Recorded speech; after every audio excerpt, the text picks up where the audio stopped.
Hello everyone. So ఈ వీడియోలో మనం యూపీఎస్సీ డ్రగ్స్ ఇన్స్పెక్టర్ శాలరీ ఎంతో చూద్దాం. ఓకే, సో జనరల్గా వాళ్ళు మనకి ఇలా మెన్షన్ చేస్తారు, లైక్ 47,600 బేసిక్ పే అంటారు, లెవెల్ 8 అంటారు. ఓకే, సో చాలామంది 47,600 టోటల్ శాలరీ అనుకుంటున్నారు, బట్ అది కరెక్ట్ కాదు. దీనిపైన కొన్ని అలవెన్సెస్ కూడా యాడ్ అవుతాయి. ఏంటి అలవెన్సెస్ అంటే సీ హియర్. సో ఇక్కడ వాళ్ళు ఇచ్చిన బేసిక్ పే మనకి 47,600.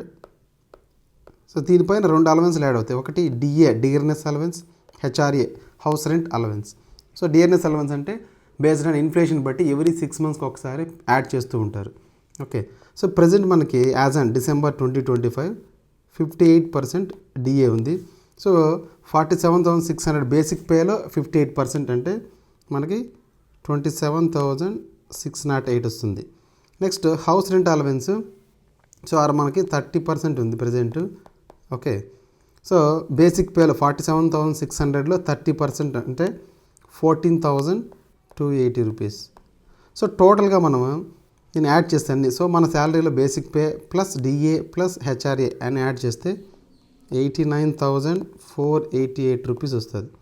Okay present. So around 90,000 salary, gross salary వస్తుంది. సో ఇది పే లెవెల్ 7. నెక్స్ట్ ఇయర్ నుంచి అంటే 2026 ఎండింగ్ లోపల ఆర్ 27 స్టార్టింగ్లో పే రివిజన్ 8 చేస్తారనమాట. అంటే ఎవ్రీ 10 yearsకి ఒకసారి శాలరీస్ని ఇంక్రీజ్ చేస్తూ ఉంటారు. సో అది మనకి 26కి 2016లో లాస్ట్ ఇచ్చారు. సో ఇప్పుడు 10 years అంటే 26లో కూడా పే రివిజన్ చేస్తారు. సో పే రివిజన్ చేస్తే ఈ గ్రాస్ శాలరీకి అరౌండ్ ఒక 20,000 to 25,000 రూపీస్ యాడ్ అయ్యే ఛాన్స్ ఉంది. సో అప్పుడు నియర్లీ మనకు 1,00,000 ఒక 10,000 కానీ 1,15,000 రూపీస్ శాలరీ ఉండే ఛాన్స్ ఉంటుందన్నమాట నెక్స్ట్ ఇయర్ ఎండింగ్ నుంచి. సో చాలా మంచి జాబు.